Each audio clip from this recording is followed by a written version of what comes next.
Hey guys, welcome to the I Lost Count GTV episode, or GTV radio episode, GTV podcast and radio episode. There's a lot of names. My name is Zaki again, and I'm joined with Toby today. Say hi, Toby. Hi, Toby. Real. And I'm also joined with our mayor, Mrs. or Ms. or Miss Gina Leichty. Say hi. Thank you, Zach and Toby. It's great to be here today. Yeah, it's great. I should probably start speaking more professionally because let's just have a conversation. Okay, Yeah, I mean, that's what's great. the podcast? Just sit there and chat. That's right. Yeah. Okay. So we have all these questions today, as usual, written by me and Toby. So, we got like a few, as usual. Okay, we're gonna start off with the first one. Miss Mayor, what does a mayor do? What's your job description? First of all, please feel free to call me Gina. That's fine. That's good. So my job description as a mayor, I am the CEO for the city. So different states have different rules with what kind of responsibilities mayors have. Indiana is what's considered a strong mayor state. So that means that I'm the CEO. I bear the responsibility to be in charge of all of our departments. We have 20 different departments within the city, and I have a lot of appointments. So every one of those department heads are appointed by me. They're not elected or regular staff positions. They are selections by the mayor. And then with all of our boards and commissions, I also appoint a number of people to boards and commissions as well. So it's a lot of responsibility and a lot of work, but I really love it. Part of the reason I love it so much is because we have a really strong team in the city of Goshen. So there's a lot of people with a lot of experience who are doing things for the right reasons. They love this town and they want to make it better every day. That's great. Nice. Toby, you can ask the second question. Yeah.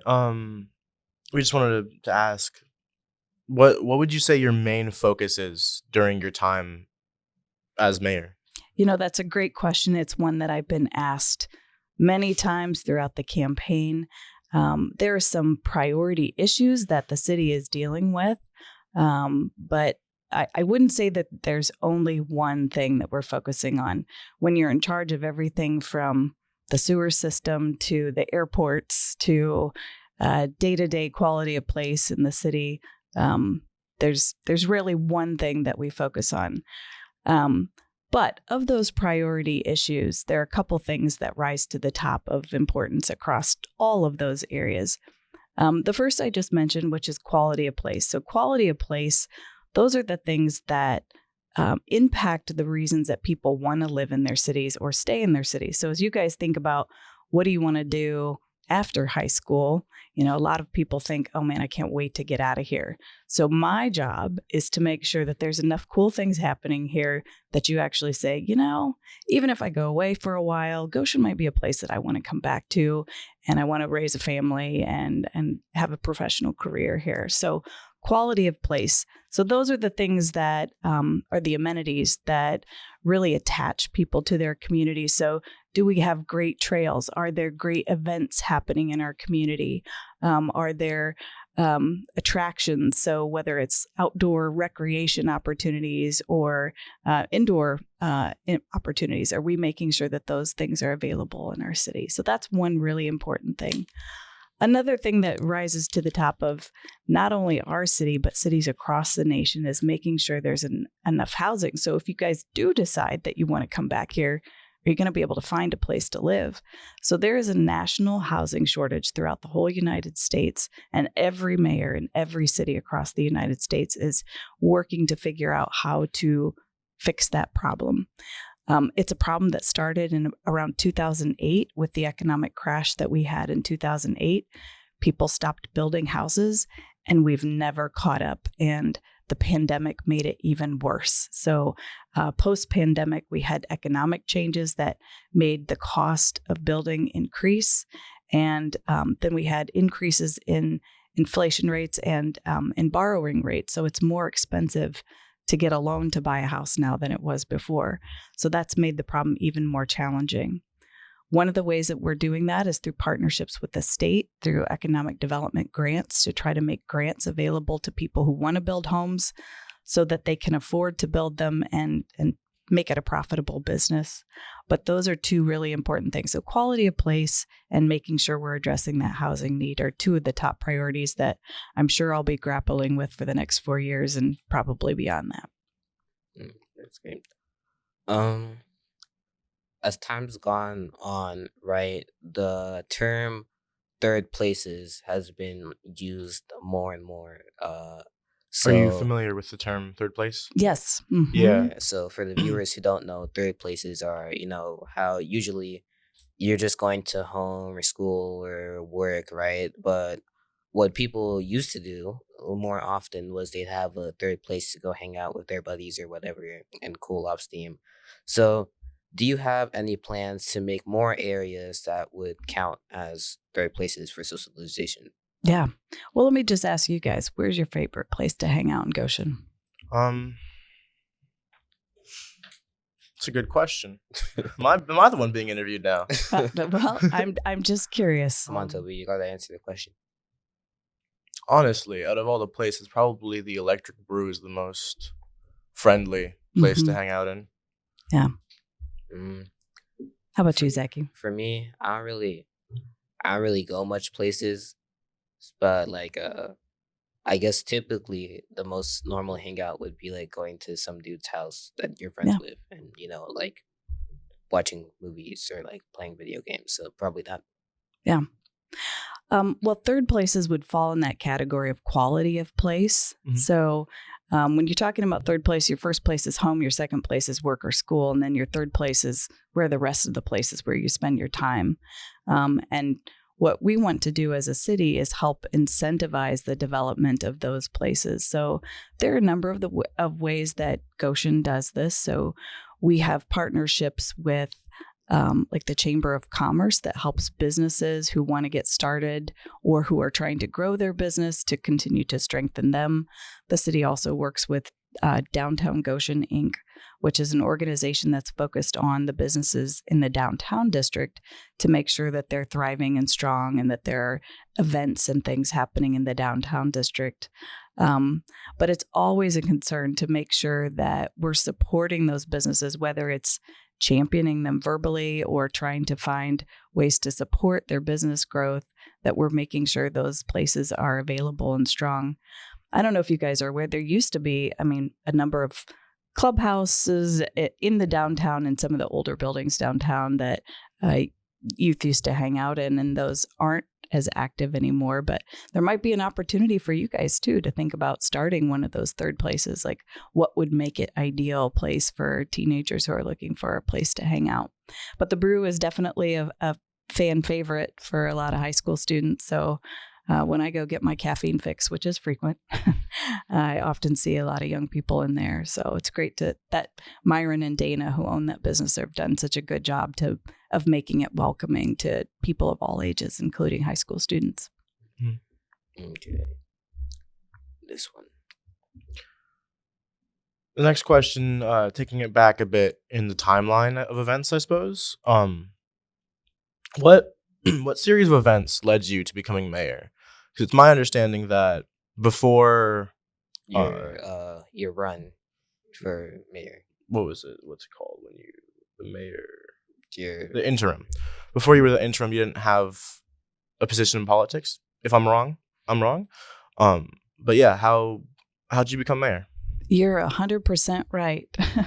I wasn't in politics or city government prior to stepping into this role. But what I have had for a long time is a real love for my city. And that came from just getting involved.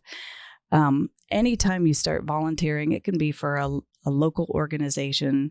It's those little things that get into your heart, really, and attach you to your community. So I started volunteering with the downtown organization, and I got involved by starting the First Fridays program in 2007. Actually, 2006 is when we started the planning process for that. And through that process, I met so many amazing people and decided I wanted to volunteer more and get more involved. And so I served on many different boards in the community, and I've served as a volunteer in the community.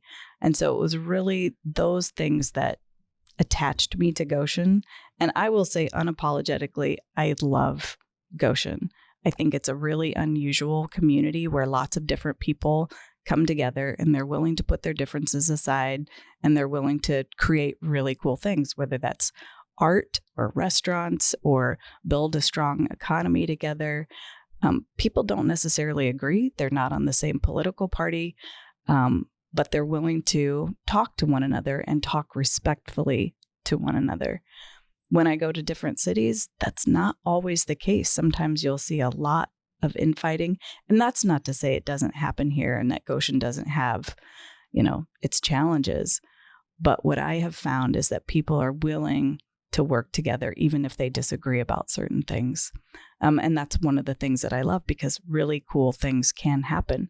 If you have a good idea, there are people who will work with you to try to get that idea to come to life. So I think Goshen's really special in that way. And that's really what led me to become more involved. And a lot of people got to know me through that process and see that I could bring people together around common causes. And so that's why I was invited to consider stepping in as a candidate and then was ultimately elected. Okay. Our next question is, how do you plan to, you said like one of your main concerns is the housing shortage. So how do you plan to address the housing needs in Goshen? Yeah. Well, as I mentioned before, there's a whole team of people that's working at that. We have a department within the city that's called the redevelopment. We have a redevelopment commission and a department that focuses on redevelopment. And what redevelopment is looking for opportunities to take underutilized properties and make them useful, whether that's for commercial or housing. So that's one of the primary focuses, is working with that department and making sure that we're inviting builders who want to consider developing properties in the city, making sure that we're working with them and providing helpful guidance along the way, working with the state to make sure we have the right incentives available financially to encourage people to want to build here, and working with the community to make sure the community understands what we're trying to do to make those happen and the steps that we're trying to get moving forward to bring additional housing to the community. We do have some new housing development that's should be breaking ground very soon. So I don't know if you guys have heard about the Cherry Creek development, which will be on the south side of town. It will be different types of housing that includes apartments and single family dwellings as well as condominiums. And so that will add up to 1,400 homes to Goshen. So should be a sizable investment. And there are other developers we're talking to right now who are looking at additional housing too. So good things in the work, but a lot of work to get all of those things accomplished. Yeah, the next one, Toby. All right, yeah. So this is definitely shifting topics a lot. But I feel like we've seen, I don't know about on a local level, but I feel as though on a national level, we've had a large influx of politicians that just aren't transparent and don't actually say what they want to say. Mm-hmm. And so I just wanted to ask, how do you plan to maintain transparency throughout your term? Yeah. Well, I think one of the things that's helpful for me is that I come from a communications and marketing background. Mm-hmm. And so being able to talk to people is something that I'm very comfortable with, and I'm very comfortable with being open and transparent. One of the first things that I did when I came into office was to hire 2 people to focus on communication, because we can do all the good that we want to do in the world. And if we can't tell people what we're doing and explain it to them in a way that they can understand, then we're missing the mark. One of the challenges that governments have, or any organization has, is that when you're speaking to such a broad range of people, you have to use so many different tools. So we have to use everything from print and mail to digital media, including a full range of different digital media platforms. So not everybody's using, Facebook anymore. So we have to make sure that we're using every tool possible to make sure that we're reaching young audiences as well as more mature audiences.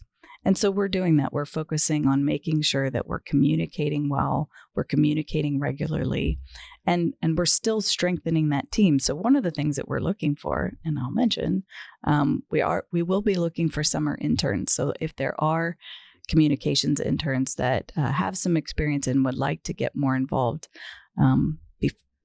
be encouraged to reach out to us. That's great. Let's see. Oh, let me add one other thing that it slipped past my brain. One of the ways that the city of Goshen has historically also tried to focus on transparency and youth engagement is through our youth council program. So I don't know if you are aware, but there are students from Goshen High School who actually sit on some of the various boards and commissions in the city, including the city council. So there's an election that happens in the spring, and that's a great way for students to not only participate fully in the activities of those boards and commission, but also to bring that information back to other students at the school. So that's something that we're proud of. And we also have an elementary age program too with youth counselors and a kid mayor as well. So want to make sure that that communication is good through all levels and ages at the city. That's great. So again, a very hot topic issue is inflation, and it affects the daily lives of almost everyone. So what are your and your team's plan to combat inflation on the local level? Yeah, that's a great question as well. A lot of the economic forces that impact inflation are not things that we directly control at the local level, but our responses to that as a community are certainly what shape how people feel about what's happening in our community. So, for example, like during COVID, the city worked very diligently to make sure that there were adequate food resources for people, and especially in partnership with the schools to make sure that people who, while the schools were closed down and there were kids and families that were relying on those lunches to make sure that those got distributed in the community, and working with other not-for-profits in the community to make sure that as needs increase in our community, that we're responding to those or even anticipating those before they become really threatening to people's well-being, and making sure that we're addressing those ahead of time. And that's certainly something that we continue to focus on. So we're always trying to be mindful of our, as the economy shifts around us, what are we doing to be proactive and make sure that we're responding to those needs, and listening to our business community to make sure that we're anticipating changes that may happen. And if there are businesses in trouble, what can we do to be a support to them as well, to make sure that they continue to be strengthened and stay in our community. So there's a multitude of ways that we try to address the economic well-being of people in our community. Bringing it back a little bit, less of a hot topic, more of a personal question. Let's have it. What do you think about the current state of the public school system in Goshen? I am a strong believer in public education, and I think as our public schools are supported, that's what determines really the state of our city. And so I think as issues go, there are a few things that are more important than how healthy our public education system is. One of the things that I think we can do as a community to strengthen our response for public education is just a basic level of respect for our educators in general. There's been a massive amount of turnover in our public education system. And so as a community, whatever we can do to support teachers and administrators and students in the public education system will be beneficial. And that can be tangible ways of providing financial support through any fundraisers that are happening, or through supporting athletic organization or any of the clubs that you have, making sure that we're stepping up as a community and say, we care about the kids. So you guys mentioned earlier, you have equipment needs that would help strengthen your program. Well, I would encourage you to make that known to the community and give us the opportunity to step up and support you. If there are other ways that you think that we could be of support to your organization and to others in the school, it's important to make that known too. Sometimes people aren't aware of those needs. So I've found that Goshen is really good at responding to things that are made known to them. Okay. So, what do you call it? Right.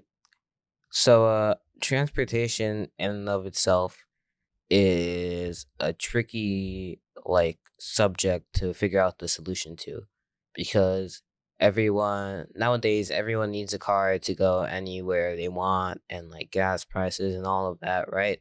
But the solution that's commonly brought up, and the solution that's worked for everyone for a while, is public transportation. So what are your general opinions on that? I think that public transportation is certainly one option that we can consider. The other option that we need to take a hard look at is how we design our city. It's generally understood that people will walk at a maximum about 7 blocks to get to the things that they need.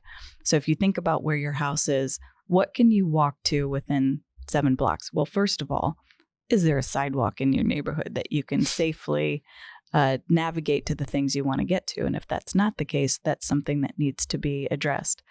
A lot of the housing developments that have historically been built in our community didn't necessarily have the requirements to include sidewalks when that developer, so those weren't developed by cities, it would be developed by private developers who would make decisions about whether or not they included sidewalks along main thoroughfares. The city has added those requirements now, so in newer housing developments, you'll certainly see sidewalks everywhere, but historically it wasn't. So what do we do about that? It's certainly a need.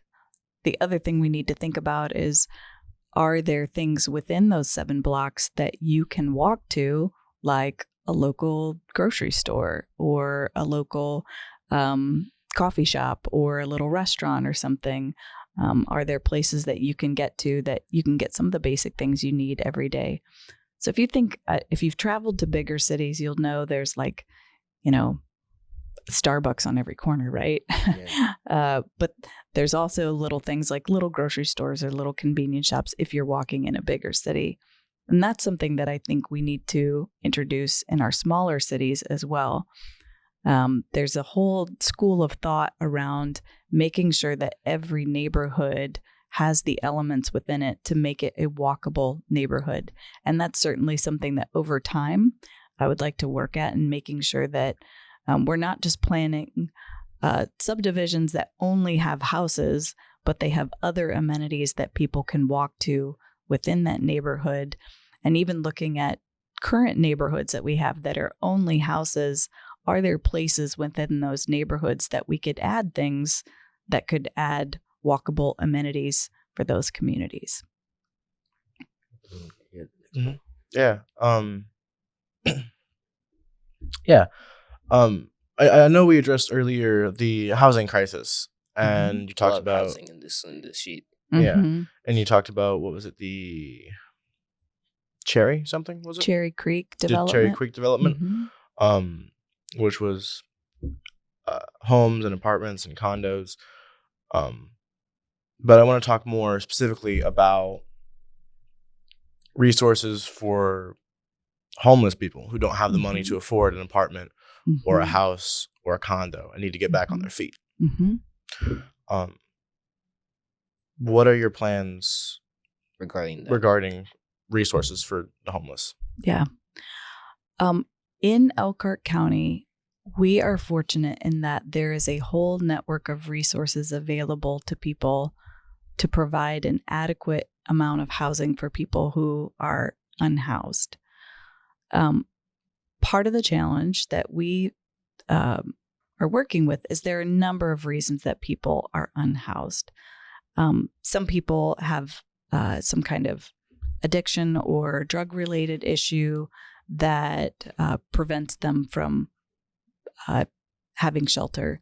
Other people's, it might be a sudden, change in their job status or marital status that they find themselves suddenly without a place to live or unable to be able to afford to live.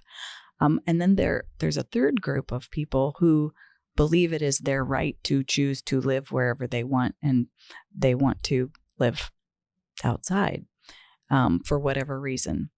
So we have a dedicated person within our city who works with all of those groups of people and make sure that they're regularly checking in with them and encouraging people to seek the help that is available in our community. You've probably seen more people in our community who maybe you perceive that they are unhoused, and it's likely that's the case. But that person is Officer Jim Ballard, and I don't know if you've heard of him before, but he's been an invaluable resource to the community in being proactive and working with all of the folks that are in our community who need housing assistance, and again, checking in with them regularly and trying to move them toward a housing situation. So something we're paying attention to all the time.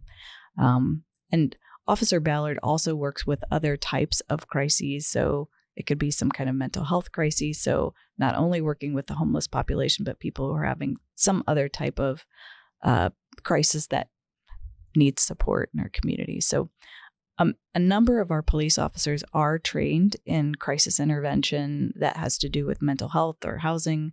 But we do have one person who's dedicated, that is their sole job, is to focus on that area. But I will say, again, back to the reasons that I love Goshen, there are so many nonprofits here who are interested and very much invested in making resources available to those in the greatest area of need in our community. And so we don't have that shortage, but it's certainly making sure that we're working with people gradually so that as they are ready, or encouraging them to be ready to receive the supports that are available, that we're stepping up. And as a community, the other way that we can continue to be supportive is by giving our dollars or our volunteer time. One of the things that I'll mention that happened during the pandemic is that all of these organizations in our not-for-profit community that relied on volunteers lost the majority of their volunteers. So people's priorities shifted, or, there were parents who were trying to provide education for their kids instead of being able to give their extra time to volunteering. And so what I'm hearing over and over from our not-for-profit community is, oh man, I could really use some additional volunteers. So whether you want to, provide support to the unhoused community, you could do that through some volunteer hours at the window downtown, or there's other places in our community that address that specific issue. Or if you love animals and you just want to help feed cats and dogs, the Humane Society is always looking for volunteers. There are so many opportunities in our community and for people to get involved around the causes that they love. And I'll just put in a little plug for volunteering. It's a great way to fall in love with your city and in love with the causes that matter and really make a difference. Okay. So, how much minutes are we? 52? 7? Oh, okay. Isaac's got the big wrap-up sign on his phone. So that's well, how much minutes has the thing been rolling? Well, what do you guys want to talk about? You brought up housing a lot today, and I'm curious if that question came up for any particular reason. Is it something you're just curious about, or is it something that you have personal experience with, or is there something, do you have advice for me in that area? It came up mostly because it's to my understanding, a really big topic, and it's the one that I figure is the easiest to talk about. I don't have any firsthand experience with homelessness, but I do have a lot of secondhand experience with homelessness. So it's really tough. Yeah, seeing people just torn apart by addiction and poverty. Honestly, I think right now with the state of inflation and the state of all of these little issues, I feel like nowadays getting like even like the American dream, you know, you got your little 4-bedroom house, you got your driveway, you got your 2 SUVs, you got your 4 kids playing in the backyard. I feel like now that's more hard to achieve than like ever. Like I remember a few years ago in 2019, I looked down Zillow, right, for fun, right, and I'd see a house and it'd be like $100,000, and now the same house is like $500,000. It's crazy, and even apartments, right? Rent has gone up crazily. It's insane. If you want to live like anywhere, you're gonna be going at least like 1,500 plus compared to something a few years ago, which would like cost you something less than $1,000, and you'd get your rooms, you'd get your kitchen, you get all your stuff. So, um, yeah, I just feel like that's gone up, and that's something that's really important because at the end of the day, everyone needs to have a home. So, right. yeah, You are absolutely right. And that is a really smart observation that you made. And you did your research, looking on Zillow, you have identified the problem to a T. And that is a struggle. Again, like I said earlier, just for every mayor in every city where the cost of housing has just risen astronomically. And how do you make it affordable for people to live there? And it's that whole issue of supply and demand. And right now there's not enough supply. And so what we have to work on is building that supply so that helps address the cost of those housing. So there just needs to be more. So again, working with developers. So these are people who come in and they want to build a whole batch of houses in a community, and making sure that we make that process as easy and as smooth as possible. I believe in the idea of smart and helpful government. So making sure we automate as many processes, we make sure that it's a digital process, and that our staff are being helpful and coaching people through the process. And we have some ways to go in the city. One of the first things that I did is also say we need to expand our technology resources so that we can help people do things in easier ways and interact with our city. You shouldn't have to come in to the office, and I mean, of course, we'd love to see your faces, but we want to make it easy. We want to make it possible that you can interact and get the things you need from your phone, because that's how most people want to interact and communicate. So making sure those digital technologies are up to speed. But you're absolutely right. It's a huge need, and it's something that we continue to wrestle with. Okay. You mentioned something else that if it's okay, I'll divert the conversation. Are we out of time already? Yeah, we're out of time. Yeah, okay. I think we're out of time. All right. Sadly. Yeah. All right. Well, we don't want to miss the bus. Yeah. So, thank you so much, Gina. And thank you to our viewers for listening or watching or whatever. We're available on YouTube Music now, because I think Google Podcast is going away. But we're on YouTube Music. We're on YouTube. We're on Spotify. And we're still not on Apple Music. So that might happen someday. So we're waiting for that. Someday. 2024. Very far away. We're 2020. hoping You for can do it. 2025. I believe in you guys. Maybe 2026. I believe in your whole team. Yeah. All right. Thanks for the opportunity, guys. It's great to get to know you. And thank you for the opportunity to meet you. Let's keep talking. Okay. Thank you, viewers. That's all.